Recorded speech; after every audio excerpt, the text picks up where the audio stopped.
स्वामी श्री कांत जी के चरणों में बार बार प्रणाम। उनके लिए लिखी गई पुस्तक आजीवन क्रांतिकारी श्री कांत जी आपटे, लेखक प्रोफेसर शादीराम। कला के उपासक आगे लिख रहे हैं, श्री कांत जी आपटे अपनी प्रकृति से एक कलाकार हैं। मूर्ति कला आपने अपने बचपन में अपने ननिहाल के मूर्ति पूजा प्रधान वातावरण में सीखी। कहीं भी आप रहें, आपका कमरा मिट्टी, कागज़ों और चीथड़ों से बनाई गई देव मूर्तियों से सजा होता है। आपके कमरे में मूर्ति कला के साथ साथ आपकी चित्रकला का प्रदर्शन भी होता है।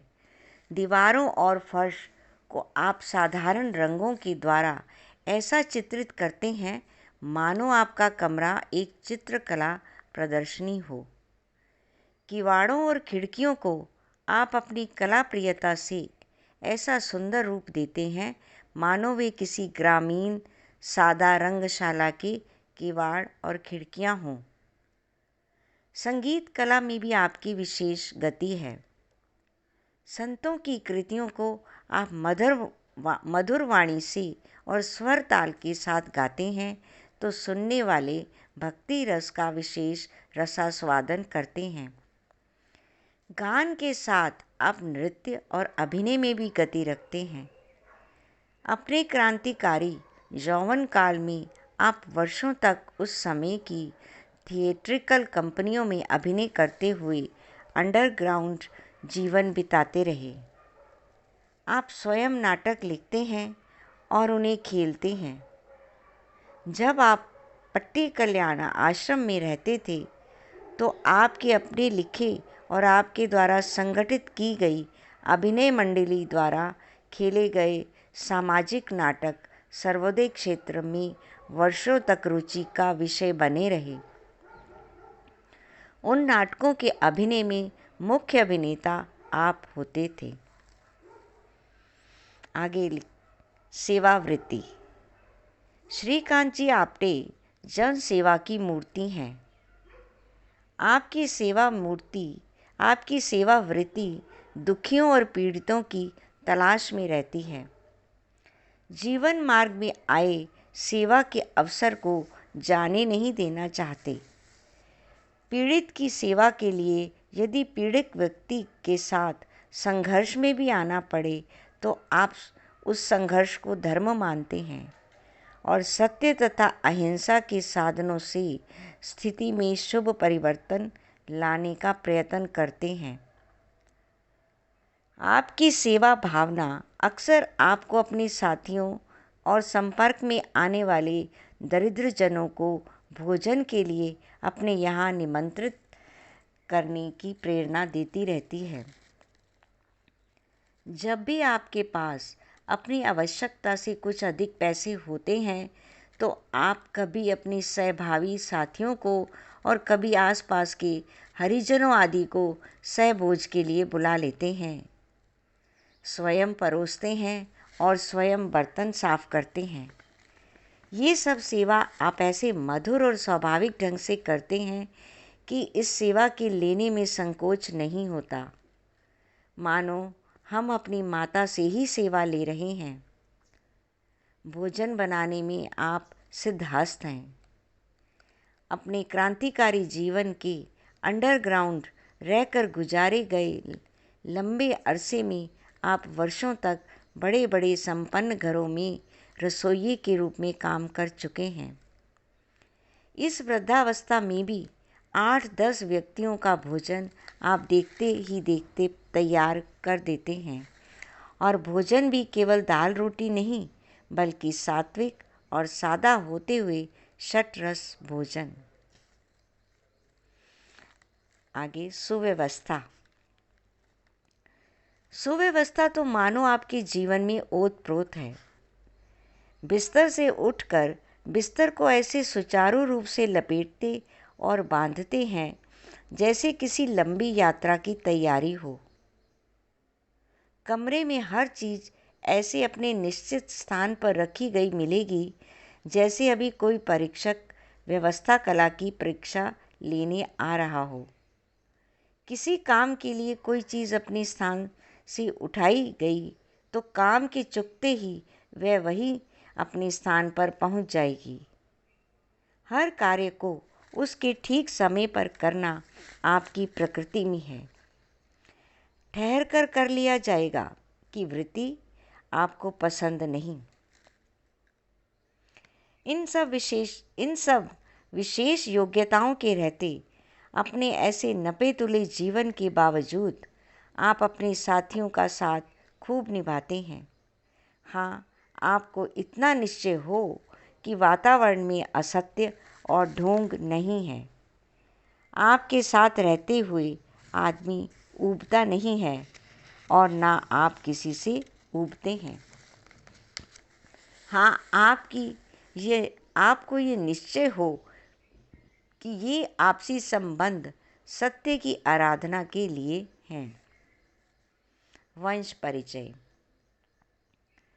आपका परिवार पेशवाओं के ज़माने में कोंकण प्रदेश के आफ्ता नामक गांव से आया था।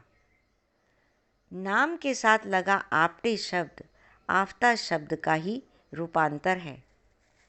आपके दादा बलवंत आपटे अंतिम पेशवा के दीवान थे और उनके देखते पेशवाई समाप्त हुई थी। तदंतर आपका परिवार पूना में ही रहा। आपके पिता अनंत बलवंत आपटे पोस्टल सुपरिटेंडेंट थे। सरल और उदार स्वभाव था। संगीत के मर्मज्ञ थे। तरह तरह के वाद्य यंत्र बजाने में निपुण थे। गाते भी बहुत अच्छा थे। उनके संगीत के कारण राजकोट के महाराज ने वर्षों तक उनकी तब्दीली राजकोट से नहीं होने दी। अतः उनके जीवन का एक बड़ा हिस्सा राजकोट में ही बीता। सरकारी कामकाज से बचा हुआ समय वे अधिकांश संगीत ही में बिताते थे। उस सस्ते ज़माने में भी उनका वेतन लगभग 1500 रुपये मासिक था। अपने उदार स्वभाव के कारण वे अक्सर ज़रूरतमंद लड़कों को अपने घर में रखकर अपने बच्चों की तरह पालते पोसते थे और उनकी शिक्षा दीक्षा और विवाह आदि तक अपने बच्चों के समान संपन्न करते थे। रुपए पर उनका मोह नहीं था। वे अक्सर कहा करते थे, मालूम नहीं इस रुपए के आने में किस किस का आशीर्वाद शामिल है। अनंत बलवंत आपटे के 5 औरस पुत्र थे।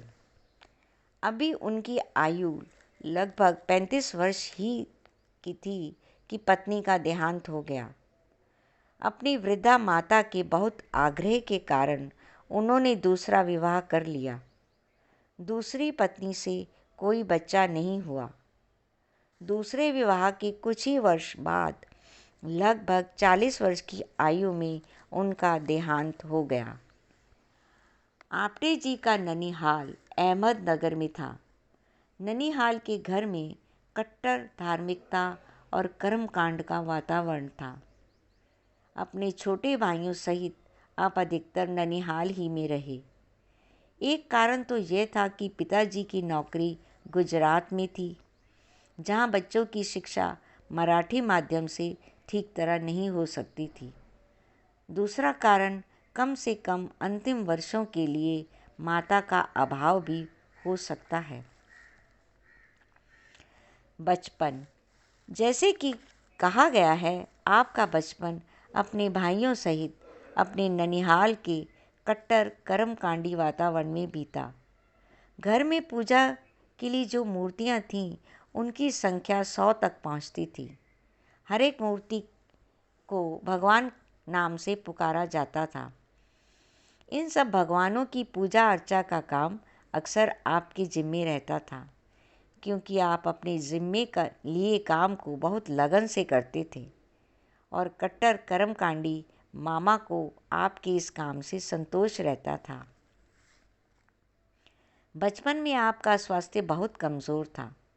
दुबले पतले जिस्म के कारण गली मोहल्ले के लड़के आपको छेड़ा करते थे। ननिहाल के घर में भी आपके प्रति उपेक्षा का भाव रहता था। स्कूल की पढ़ाई आपने चौथी जमात से आगे नहीं की। छोटे भाइयों को संभालने का काम भी आपके जिम्मे रहता था। ऐसी परिस्थिति में भी उस ज़माने की कुछ घटनाएं आपकी उदार वृत्ति की सूचना देती हैं। सुगंधी नाम की एक हरिजन स्त्री जो घर में काम करने आया करती थी, आपके दुर्बल और दयनीय शरीर के कारण आपसे बहुत प्यार करती थी और अक्सर सबकी आंख बचाकर कोई मिष्ठान आपके मुंह में डाल जाया करती थी। एक दफ़ा जब वह कई दिनों तक घर ना आई और आपको मालूम हुआ कि वह बीमार है और उसके पास दवाई के लिए भी पैसे नहीं हैं, तो आपने अपनी देख रेख में रखे गए भगवानों में से चांदी के एक छोटे से भगवान को बेचकर मिले 8 आने सुगंधी की दवा दारू के लिए दे दिए। स्कूल में अपने एक हरिजन सहपाठी दयानंद के साथ आपको बहुत मैत्री थी। दयानंद के पिता सरकारी नौकरी में थे और घर संपन्न था। उसकी माता अपने पुत्र के इस सहपाठी से बहुत प्यार करती थी और उसे भी अपने पुत्र के साथ खिलाती पिलाती थी। जब इस खान पान का समाचार मामा को मिला तो उसने निर्दयता से आपको पीट कर पूछा कि क्या तू फिर दयानंद के घर का खाएगा। कठोर मार पीट से दुखते जिस्म के साथ भी भावी क्रांतिकारी श्रीकांत ने कहा, हाँ खाऊंगा। मामा स्तब्ध रह गए जब इस पाप के प्रायश्चित के लिए आपको पंचगव्य का एक अंश पीने को दिया गया, तो आपने ये कहकर कि आगे होने वाले इस पाप का प्रायश्चित भी अभी ही हो जाए, तैयार किया गया सारा पंचगव्य पी लिया, भले ही इससे आपको उल्टी हो गई थी। एक बार आपने अपने किसी छोटे भाई की देखभाल के प्रति आपकी किसी उपेक्षा को देखकर पिता ने कहा, तू इसकी उपेक्षा करेगा तो ये मर जाएगा। इस पर आपने कह दिया, जिसको जन्म दिया गया है वह मरेगा ही। ये सुनकर पिताजी गंभीर हो गए। अपनी मृत्यु से कुछ समय पहले आपके पिता ने आपको बताया कि आपके उस वाक्य ने उनके हृदय में मनोमंथन पैदा कर दिया था, जिसके फलस्वरूप उन्होंने गृहस्थ जीवन में संयम को अपना लिया था। धन्यवाद। शेष कल।